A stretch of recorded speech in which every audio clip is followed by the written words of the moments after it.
Good morning student. Electrician और fitter प्रथम वर्ष के छात्रों के लिए हमारा जो आज का अध्याय चलेगा, अध्याय 11।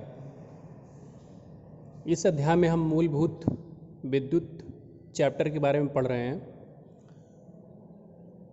आज इस अध्याय का हम 10वां वीडियो क्लास आपके लिए अपलोड किया जाएगा। इससे पहले जो 9 वीडियो क्लासेस हुई हैं उसमें आपको मूलभूत विद्युत अर्थात बेसिक ऑफ इलेक्ट्रिसिटी चैप्टर से जो भी महत्वपूर्ण टर्म्स हैं वो सारा थ्योरेटिकल पार्ट कंप्लीट कराया जा चुका है। अगर आपको कहीं पे भी समझने में दिक्कत आ रही है तो आप पिछली की वीडियो क्लासेस अवश्य देखिए। आज हम इसमें जो है आपको क्वेश्चन हल कराएंगे असाइनमेंट से, और कल भी हल कराया गया था। तो क्वेश्चन संख्या 5 देखिए। एक वैद्युत हीटर आपको दिखाई दे रहा है, सॉरी इलेक्ट्रिकल प्रेस है जिससे कपड़े वगैरह प्रेस किया जाता है। तो हर इलेक्ट्रिकल डिवाइस पे उसका पावर जो है रेटेड होता है, मतलब उस पे पावर लिखा होता है। तो ये जो प्रेस है उसका पावर कितना है? 750 वाट है। और कितने वोल्ट की सप्लाई से जोड़ा जा रहा है? 200 वोल्ट की सप्लाई से जोड़ा जा रहा है। तो पूछा जा रहा है कि इस प्रेस में करंट कितनी होगी। तो देखिए, इलेक्ट्रिकल पावर का जो सूत्र होता है, पावर बराबर V × I का सूत्र होता है। मतलब अगर किसी भी इलेक्ट्रिकल डिवाइस का पावर निकालना है तो आप उस इलेक्ट्रिकल डिवाइस को कितने वोल्टेज का सप्लाई दिया गया है और उसमें कितनी करंट फ्लो कर रही है, इन दोनों का गुणनफल ही पावर कहलाता है। तो हमें इस प्रश्न के लिए पावर दे दिया गया जो कि 750 वाट के बराबर है, और हम ये पावर निकाल भी सकते थे थ्योरेटिकल V × I के फार्मूले से। तो दोनों बराबर होना चाहिए। तो 750 वाट आपका गिवन है, दिया गया है, और हम सूत्र से निकालेंगे तो वो भी 750 वाट के बराबर ही आना चाहिए। तो सूत्र से निकालने में आप किन दो राशियों का गुणा करेंगे? वोल्टेज और करंट का। तो वोल्टेज का मान 200 वोल्ट और करंट का मान हमें नहीं पता है, लेकिन यहाँ से हमें करंट का मान पता चल जाएगा क्योंकि पावर दिया है। तो I बराबर क्या हो जाएगा? पक्षांतर करेंगे तो 200 वोल्ट को 750 के नीचे ले जाएंगे तो ये बटे में हो जाएगा। तो I बराबर हो जाएगा 750 बटे में 200, 750 वाट बटे में वोल्ट। तो 1 जीरो तो कट जाएगा। 75 में 20 का भाग देंगे तो I का मान कितना आ जाएगा? 3.75 एम्पियर। तो आपको ये पता चल गया कि इस इलेक्ट्रिकल प्रेस में जो करंट होगी वो कितनी होगी? 3.75 एम्पियर। तो आपने देखा कि ये प्रश्न, इस तरह के जो क्वेश्चन हैं, और यकीन मानिए कि आपके जो है परीक्षा में इससे ज़्यादा कठिन प्रश्न नहीं पूछे जाएंगे, और यही ऐसे ही प्रश्न आपके कंपटीशन में भी आते हैं। तो इस तरह के प्रश्नों को आपको ज़रूर हल करना चाहिए जिससे आपको जो है पूरा कॉन्सेप्ट क्लियर हो जाए। अब अगला जो क्वेश्चन है, हर घर में लगा होता है एनर्जी मीटर। तो ये एनर्जी मीटर है। एनर्जी मीटर किसको हम कहते हैं? जो हर घर में पावर की यूनिट को, मतलब बिजली वाले जब आते हैं तो वो क्या चेक करते हैं? मीटर चेक करते हैं। तो वो जो मीटर है उसी को यहाँ पे, उसका जो पूरा नाम है एनर्जी मीटर होता है। तो देखिए, मीटर की रीडिंग क्या है? एनर्जी मीटर की जो रीडिंग है तो W1, मतलब पहले जो वो रीड करके गए थे तो 6755.3 किलोवाट घंटा एनर्जी यूज हुई थी। मतलब मान लीजिए कि किसी डेट पे आए और उन्होंने मीटर देखा तो उसकी रीडिंग कितनी आई? 6755.3 किलोवाट घंटा। और किसी अन्य डेट पे रीडिंग करने के लिए वो आए तो उसमें आपको 6759.8 किलोवाट घंटा। और ये मान लीजिए कि जो एनर्जी है, एनर्जी मीटर की जो रीडिंग है, तो जो पहली एनर्जी नोट की गई है 6755.3 किलोवाट घंटा, और जो दूसरी एनर्जी नोट की गई है कुछ समय बाद 6759.8 किलोवाट घंटा। तो यहाँ से इतनी एनर्जी से इतनी एनर्जी बढ़ने में जो समय लगा वो 45 मिनट का लगा है। तो पूछा जा रहा है कि पावर कितनी यूज़ हुई है। तो जो पावर का फार्मूला होता है हम पावर किलोवाट में निकालेंगे। तो इसके लिए देखिए कैसे हल किया जाएगा।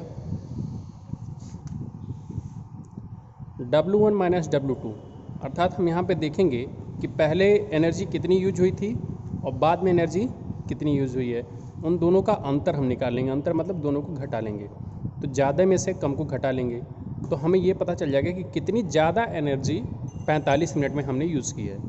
तो यहाँ से अगर हम 6759.8 किलोवाट घंटा में से 6755.3 किलोवाट घंटा माइनस करेंगे, तो हमें ये पता चल जाएगा कि हमने जो ज़्यादा एनर्जी यूज़ की है, अर्थात जो मीटर बता रहा है कि 4.5 किलोवाट घंटा की एनर्जी यूज़ हो गई है कितने मिनट में, 45 मिनट में।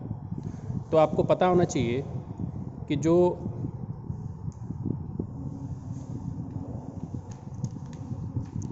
एनर्जी होती है, पावर के लिए फार्मूला क्या होता है, P बराबर E/T, मतलब कार्य करने की दर को ही पावर बोलते हैं। तो यहाँ से एनर्जी का फार्मूला क्या बन जाएगा, E बराबर हो जाएगा P इंटू टी, मतलब पावर इंटू टाइम। लेकिन हमें निकालना क्या है, हमें निकालना है पावर। तो हम देखेंगे यहाँ से कि एनर्जी कितनी बढ़ करके यूज़ की गई है, 4.5 किलोवाट, और समय कितना लगा है, 45 मिनट। तो 45 मिनट को हमने किस में बदल लिया है, घंटा में बदल लिया है। तो घंटा में बदलेंगे तो 45 मिनट को देखिए, सबसे पहले घंटा में कैसे बदला जाएगा। 45 मिनट को अगर आपको घंटा में बदलना है तो इसमें 60 का भाग देना पड़ेगा। 60 का भाग देंगे तो 45/60 हो जाएगा। इसको और सिंपल करेंगे तो 5 9 45 और 5 पर 60। फिर इसको सिंपल करेंगे, सरल करेंगे तो 3 3 9 3 चौको 12, तो 3/4 घंटा के बराबर आया। तो हमें क्या निकालना है, पावर। तो पावर बराबर क्या होता है, एनर्जी बटे में समय, मतलब ऊर्जा बटे में समय। ऊर्जा कितनी यूज हो गई है, 4.5 किलोवाट घंटा यूज हो गई है, और समय कितना लगा है, 3/4 घंटा। इन दोनों का रेशियो ही क्या निकल आएगा, पावर। तो 4.5 किलोवाट घंटा में जब हम 3/4 घंटा का भाग देंगे तो देखिए मात्रक कैसे कट रहे हैं, ये आपको देखने वाली बात होगी, जिससे आपको मात्रक भी यहाँ से पता चल जाएगा कि मात्रक किस मात्रक में आपका आंसर आएगा। तो ये हावर है, ये भी हावर है, हावर से हावर कैंसिल हो जाएगा क्योंकि ये बटे में है। अब 4.5 में भाग देना है, 4.5 किलोवाट में आपको 3/4 का भाग देना है। तो 4 कहाँ पे मल्टीप्लाई हो जाएगा, 4.5 में। तो 4.5 में 4 का मल्टीप्लाई हो जाएगा और 3 का भाग जाएगा। तो 3 का भाग दे लेते हैं 4.5 में, तो कितनी बार जाएगा, 1.5 बार जाएगा। और 1.5 का गुणा हो जाएगा 4 में। तो 1.5 का गुणा जब 4 में होगा तो ये कितना हो जाएगा, 6 किलोवाट। तो हमें पता चल गया कि जो पावर यूज़ हुआ है वो कितने के बराबर हुआ है, 6 किलोवाट के बराबर। तो ये आपका उत्तर आ गया। तो इस पूरे जो क्वेश्चन का हल करने का तरीका है, इसका आप स्क्रीनशॉट ले लीजिए, जिससे आपको प्रश्न आसानी से समझ में आ जाएगा।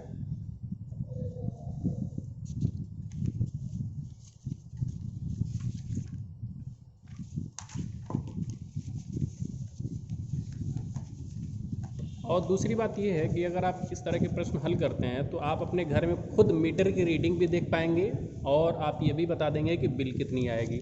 मैं वो सारा चीज़ आपको सिखा दूंगा आज।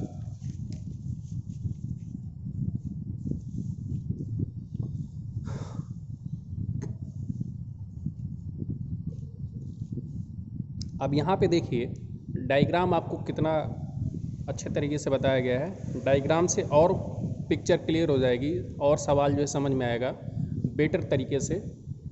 एक बल्ब है, बल्ब कैसे जलेगा, जब इसको इलेक्ट्रिकल सप्लाई दी जाएगी, जब इसमें 2 तार जोड़ दिए जाएंगे उसको सप्लाई दिया जाएगा। तो जो बल्ब का पावर है, अर्थात जो बल्ब ने जो एनर्जी यूज़ की है वो 1.5 किलोवाट घंटा एनर्जी यूज़ की है। ये आपको बताया जा रहा है क्योंकि यहाँ प्रश्न में दिया गया है कि जो एनर्जी बल्ब ने दी है, बल्ब जब जलेगा तो एनर्जी मिलेगी, तो बल्ब जब जलेगा तो एनर्जी दे रहा है, तो ये एनर्जी ले भी तो रहा है कहीं पावर सिस्टम से। तो दूसरी बात ये है कि जब यहाँ पे पावर आपको दिया गया है, जब एनर्जी दिया गया है कि 1.5 किलोवाट घंटा है और समय कितना लगा है, इतना एनर्जी देने में जो बल्ब को समय लगा है वो 45 मिनट का समय लगा है।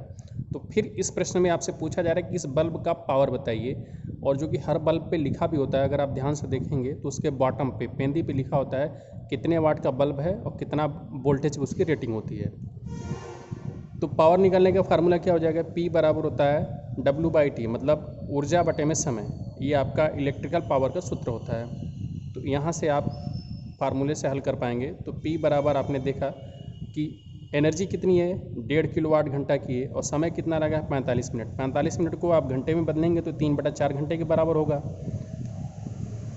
इससे पहले वाले प्रश्न में मैंने आपको 45 मिनट को घंटे में बदलने के लिए तरीका बताया था कि 60 का भाग दे देंगे तो घंटा में सीधे कन्वर्ट हो जाएगा।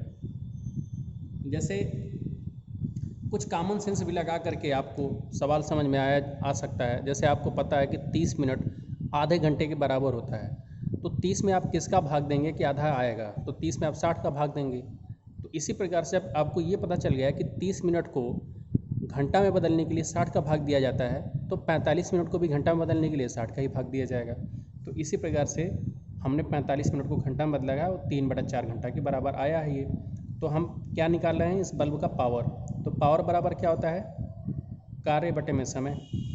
कार्य करने की दर को ही हम क्या बोलते हैं, पावर बोलते हैं, शक्ति बोलते हैं। तो यहाँ से जो इलेक्ट्रिकल पावर के लिए सूत्र होगा, कितना बल्ब ने एनर्जी यूज़ किया है और कितने समय में यूज़ किया है।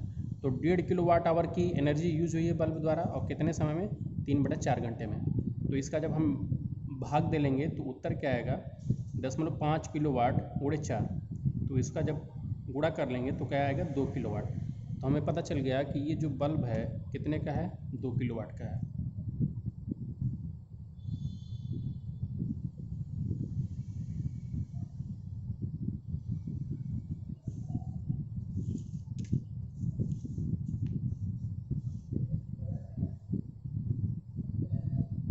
अगला क्वेश्चन देखिए, इस बार भी आपको जो है एक बल्ब दिखाई दे रहा है और एनर्जी जो इसके द्वारा कंज्यूम की गई है वो 1 किलोवाट आवर है, मतलब 1 किलोवाट घंटा है।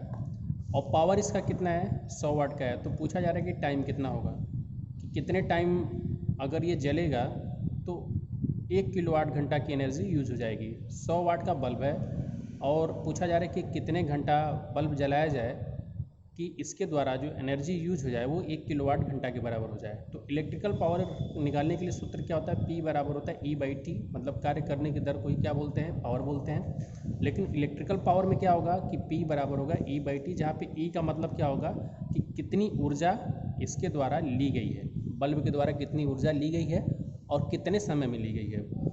तो इससे हमें पावर निकल आता है और पावर हमें दिया गया है 100 वाट। 100 वाट को जब हम किलोवाट में बदलेंगे तो 1000 का भाग देंगे, तो 1000 का भाग देंगे 100 में तो कितने आएगा, ये 0.1 किलोवाट के बराबर आएगा। और हमें निकालना क्या है कि टाइम निकालना है कि ये जो 100 वाट का बल्ब है उसको हम कितना घंटे चला दें कि उसके द्वारा 1 किलोवाट आवर के बराबर जो है ऊर्जा खर्च कर ली जाए। तो टी बराबर हो जाएगा E/P, मतलब बल्ब द्वारा ली गई ऊर्जा और बल्ब का पावर। तो 1 किलोवाट घंटा बटे में 0.1 किलोवाट, तो यहाँ से किलोवाट कैंसिल हो जाएगा और 1 में जब हम 0.1 का भाग देंगे तो 10 घंटे आएगा। यहाँ से ये पता चला कि बल्ब को अगर 60 वाट का बल्ब है और आप उसको 10 घंटे चलाएंगे तो उसके द्वारा जो ऊर्जा होगी वो 1 किलोवाट आवर के बराबर होगी, अर्थात 1 किलोवाट आवर के मतलब 1 यूनिट के बराबर होगी।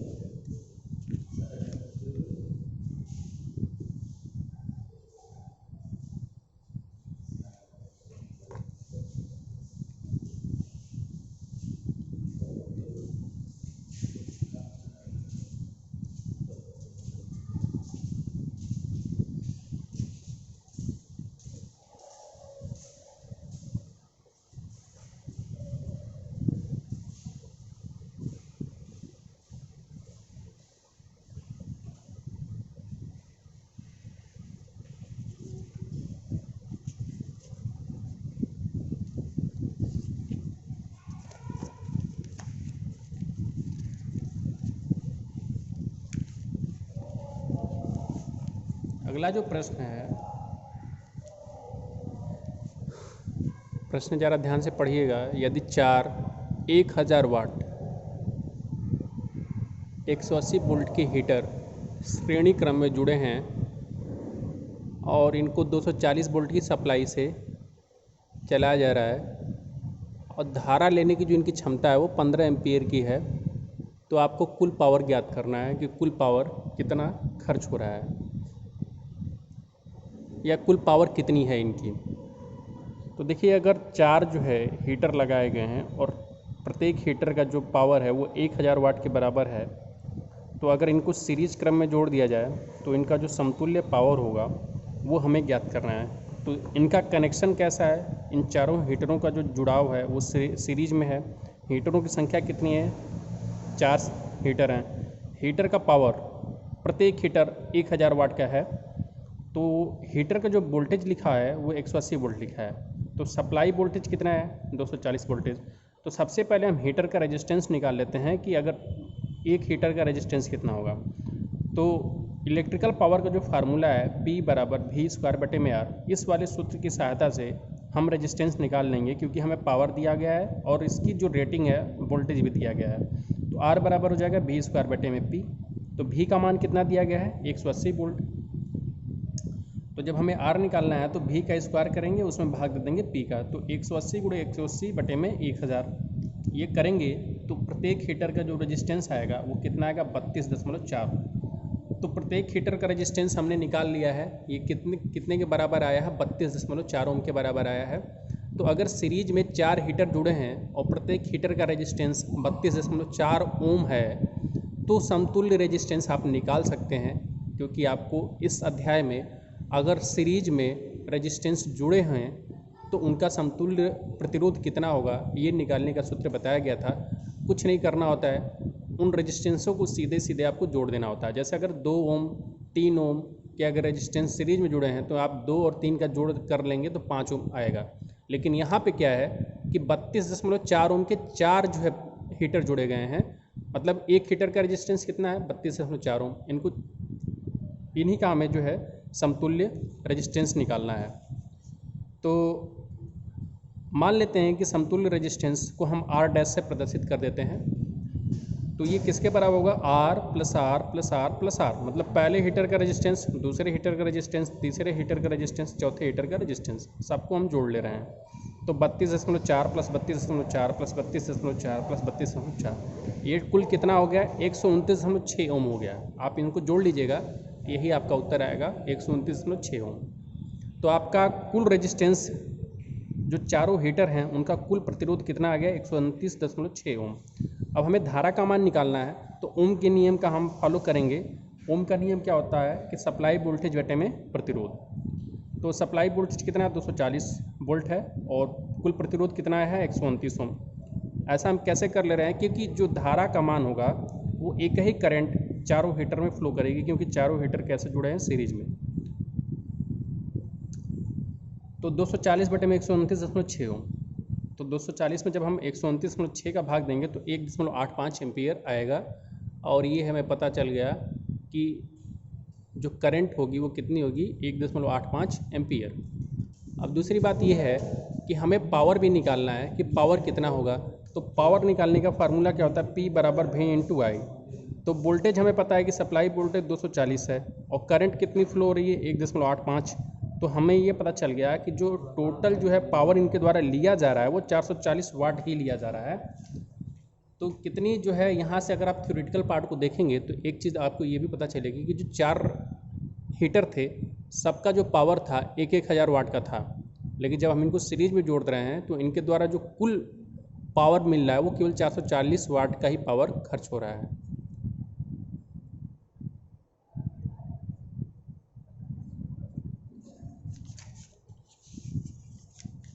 तो आज के लिए इस वीडियो में इतना ही। आगे की वीडियो क्लासेस में इस तरह के आपके जितने भी प्रश्न हैं वो आपको हल कराए जाएंगे, और आप भी इस तरह के प्रश्नों को हल करिए, और जो भी ना समझ में आया आप कमेंट बॉक्स में ज़रूर पूछिए। वीडियो देखने के लिए आपको धन्यवाद।